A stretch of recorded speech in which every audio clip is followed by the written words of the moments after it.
Ils sont passionnés. Quand ils parlent de leur métier, ils ont les yeux qui brillent. C'est mon métier, ma passion.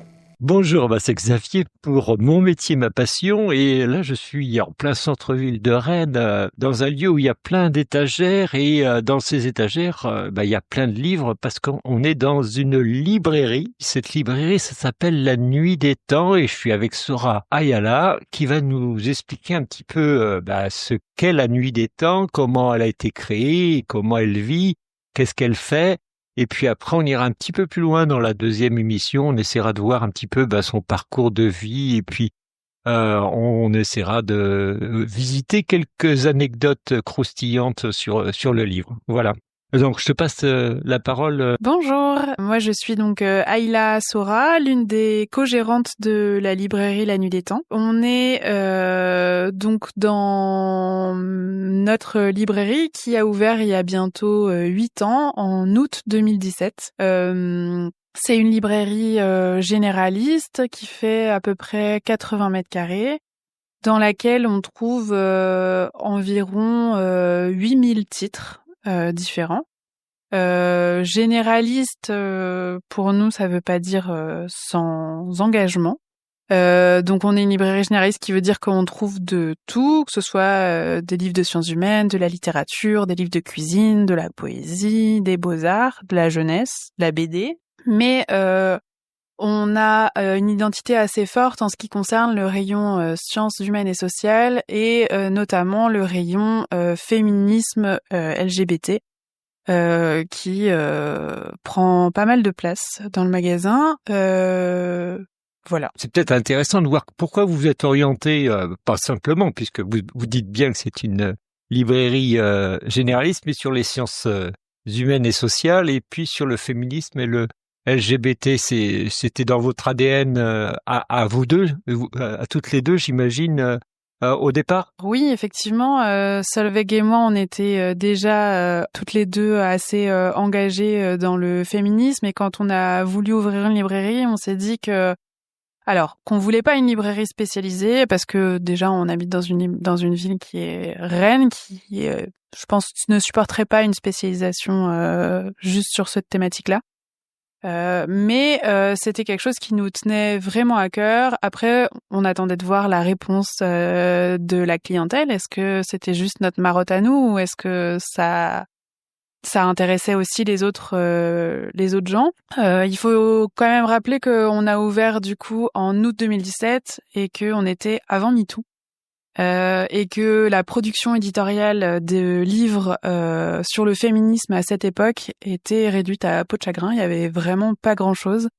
Et qu'à partir de octobre-novembre 2017, quand il y a eu MeToo, là, on a senti effectivement après ça une vague éditoriale beaucoup plus importante, avec un intérêt du public plus large sur les thématiques, et une production éditoriale aussi qui a largement augmenté.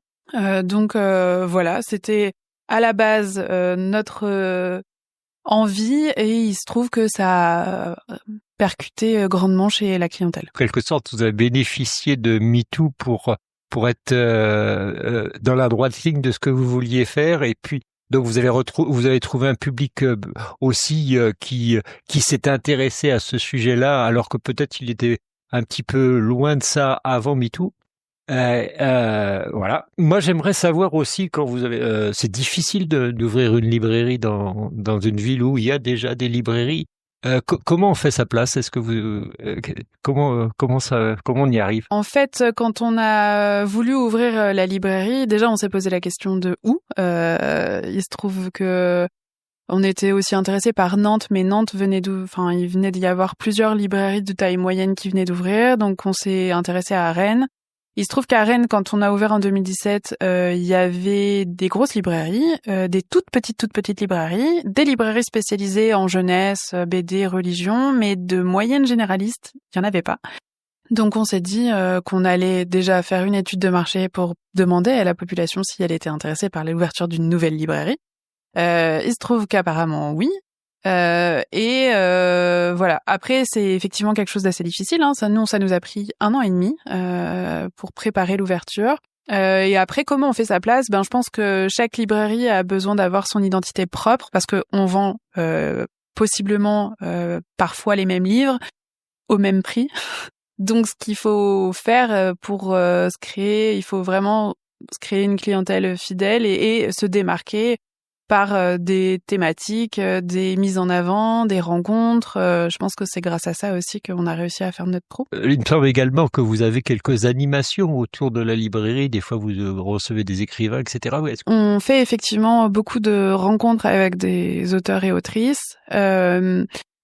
Ce qui se passe, c'est que c'est l'un des moyens en librairie indépendante de faire venir une clientèle.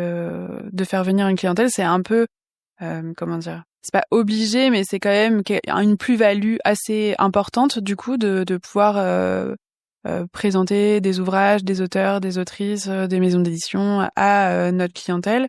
Et voilà, nous on a décidé d'en faire à peu près 1 à 2 par mois. En général, pas en général, mais on fait ça uniquement sur des livres qu'on a lus et qu'on a aimés, sur des coups de cœur. Et après ça, du coup, on demande à la maison d'édition si l'auteur et l'autrice est disponible pour venir au magasin faire une rencontre. 1 à 2 par mois, c'est quand même beaucoup, mais ça vous permet aussi de vous faire connaître encore, même si ça fait déjà 8 ans que vous êtes ici, ça vous permet, si quelqu'un voit votre publication, dit cet auteur-là, je l'aime bien, il aura tendance à venir voir et à venir l'écouter, et puis donc à découvrir ce lieu qui sera peut-être nouveau pour lui et qui deviendra plus nouveau après.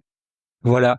Je te remercie, Ayla, pour cette première émission où on découvre un petit peu comment s'est construit la bibliothèque et comment on l'a fait vivre.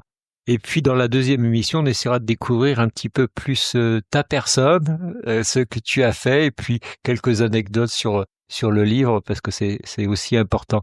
Je vous remercie. C'était Mon métier, ma passion, et je vous dis à la semaine prochaine avec Ayla pour une nouvelle aventure.